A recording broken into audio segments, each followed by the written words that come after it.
Hello, everybody, and welcome here to the Sports Talk Network.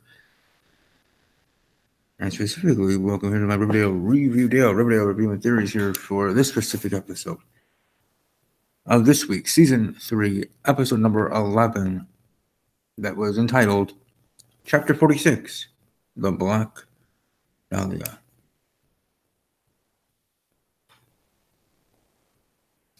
Yep, Riverdale leans heavily into its prioritize a huge and entertaining outing for sure. And it was an interesting and fun and riveting episode for sure. Best one of the season, probably not, but a good one nonetheless. I enjoyed Riverdale from the start. That's why I started to do reviews of it as well. So there you go. So here we go. So here we go. Let's talk about this episode. Say what you will about Riverdale, but one thing is that the show never shies away from is a willingness to experiment with its formula. Just like last season's musical installment or the recent flashback episode, The Black Dahlia had the show shaking up the status quo by doing its own film noir.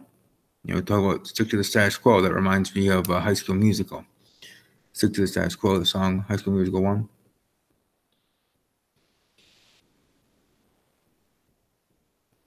Anyways, actually, this is easily the most successful genre homage to date because it so skillfully adapts itself to Jughead's hard-boiled narration. Especially the poly monologue, which opens up the last chapter, they're saying in its own right. Riverdale, once a safe, decent, innocent place, had become a noir town, like the setting of a Raymond Chandler story. It was dames to kill for postmen who liked to ring twice, and more monsters than a Scorsese representative at the booth. It's dark story night in Riverdale, and Jughead is typing away at his ham-fisted opus when Veronica comes in offering to pay him to uncover who shot her father. Why did she do that? Or why she didn't just, pay a real private detective to anyone's guess? Who knows? But she decided to go Jughead. As is why episode writers Stephen Turner and Will Ewing seem to overlook the fact that Cheryl, not Veronica, is the show's resident femme fatale. Not that any of these nitpicks matter. The most important thing happening here is that this specific episode has the audacity to do a full-on no one wrong. A creative move that threatens to lift the curtain on some of the series' most righteous genre swipes. As a result, we are treated to a tongue-in-cheek Valentine to noir that is on brand for Riverdale. The fact that it is also pushes the pilot, which has been severely lagging ahead of late, or pushes the plot. It is satisfying as much as a private solved case before too many bodies pile up. Since Jughead and Betty are always investigating something or other anyway, the noir angle of this chapter is hardly a distraction, and if it gets young viewers into Raymond Chandler and Chinatown, all the better. Investigating who shot Hiram Lodge, the why is pretty obvious. Doug discovers that he was having an affair with Mrs. Mulway. Mulway was paid by the lodges to write a report assessing the health and safety risk of Sweetwater River after the production of Pillar Rocks tainted the body of water and somehow caused the young woman of the town to have seizures. Exactly how this report was used and the science behind how the chemical runoff caused said seizures is as murky as the moral ambiguity of Sam Spade. Meanwhile, Betty is gunning for Penelope Blossom, convinced that her auntie, is responsible for the death of Claudius, and maybe even Clifford himself. She asks a weirdly grief-stricken Cheryl some questions about her dad's death, and is rebuffed. Although later sleuthing with Jughead's help leads to the discovery of the Riverdale equivalent of Twins Peak, One-Eyed Jacks, the Maple Club. There, Betty confronts Penelope about the deaths and is met with denials. Though her conversations with Kyle, she realizes that Penelope does love her poisons, and a quick payoff to Dr. Curdle Jr. reveals that Clifford was in fact dead before his hanging. But Betty is swiftly kicked off her high horse when Penelope reminds her that Clifford killed Jason and as much deserved to die. As for the other murders she committed, Penelope threatens to tell the police about Betty's handing over Sheik to the Black Hood in order to retain our immunity, and she agrees to silence. So stalemate.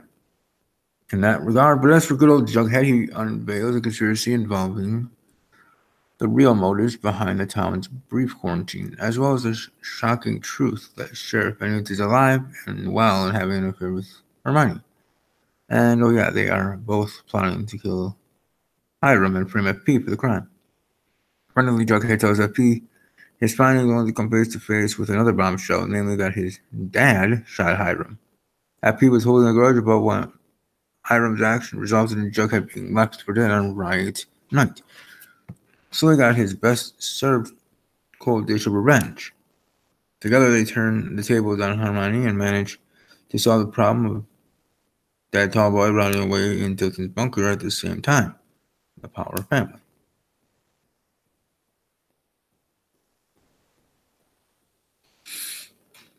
With all this going on, Veronica takes the opportunity to close down her father's Rock operation by burning all the product and equipment with Reggie. This is dumb for three reasons. First, now Hermione owns a huge deal of money to the mysterious buyer of the drug facility. Two, Hiram will just start up production again. And three, she knows at this point the chemicals spawned from Bizzle Rocks shoot up the river and cause seizures, yet her and Reggie just let all this stuff get in their lungs anyways. Which leads to the questions of how well these geniuses did on their SATs and over in Archieville, our ginger hero is still super angsty, punching coworkers and day drinking like a fiend. Then Josie intervenes and calms him down. And in the episode's most meta moment, declares, "Look, Archie, I know we didn't talk much last year, but the conversations works, and he decides that yes, he does need to unfork himself. Just get back to reality, and what better way to do that than by killing Hiram once and for all. Always the best decision with this kid, right? But when it comes to time to do the deed, Archie can't. His point blank piece shooting frustration moment arrives when Mike busts in to kill Hiram, and Archie unloads a bullet into his arm instead. This act done, Archie has suddenly found his mojo and ridiculously forgotten all the awful stuff Mr. Lodge has done to him. Veronica is proud of her Archiekins, and Archie and Mr. Lodge decide to avoid mutual destruction and have a truce. The episode ends with Hermione paying a visit to Jughead, who, in his defense, absolutely unravel her entire scheme. The trouble is if he tries to do anything about it, she will ruin FP, and thus we have our third and final lesson about how life is never black or white, just shades of noirish gray. As the experiment Riverdale Noir was a tremendous success, and that installment, or that illustrates how great the show can be when it shakes up the traditional storyline methods. And some little quick notes here that I wrote down. Despite the stunt casting, Kelly Ripa delivered a fun performance here, not as good as her routes to the appearance, but still pretty enjoyable. It was kind of close together. Cheryl and Tony are sidelined again tonight, to which I say boo, but why exactly is Cheryl all broken up by Death of Claudius anyway? The flashbacks being in black and white were a nice touch, but I can't help but think having the entire episode this way would have suited the story better. Still, this is an absolutely beautiful hour of television visually, for sure. Next one, this is the 11th episode of the third season, and this well-released room is, wait for it, 311. And a point to ponder, how does everyone feel about the Maple Club? Penelope is hardly the most reliable character on the show, but her vision for private clubs is a place geared towards a woman's desire to differs greatly from the traditional portrayal of brothels on television. So what are your guys' thoughts on the Maple Club? Let me know in the comment section below. Some other notes here. Why? Yes, I am already dreading Archie's upcoming subplot about boxing with Mr. Keller. There you go. Who is buying the Pistol Rocks Empire from the lodges? It has to be the farm, right? With the G&G stuff now put permanently to bed, fingers crossed this cult takes center stage soon. And as for the farm, so if the farm is supposed to be so powerful, couldn't they get Alice a job at a TV station that is its own camera person? You would think that would be the case. And if Penelope doesn't pose and insist there's a quiet mercy, then did they actually believe in the Gargoyle King so much that they took their own lives? Or did Hiram stage the death to get them out of the way so he could buy the land for his new home? The farm now owns the ground, so it's a moot point, but still curious to know. And a quote here. I don't need you to explain what's best for my family. You tell Veronica, because you later need go and Veronica should really watch Bad Boys too. Bringing Smithers back tonight was so random. Why would that guy have any loyalties to the lodges at all? Or is he playing his own Long Kong game?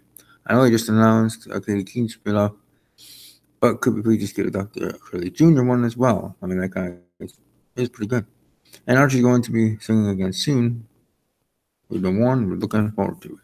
I know I am.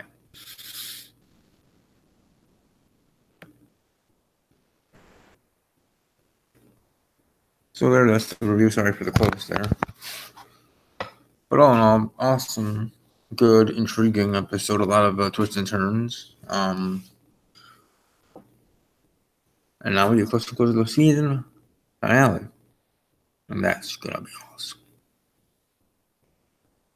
Anyways, that's my review. Welcome to let me know what your thoughts are. Subscribe to the channel, ring the bell. When I go live, when I go archived, and otherwise.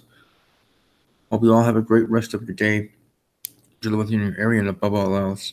As always, take care.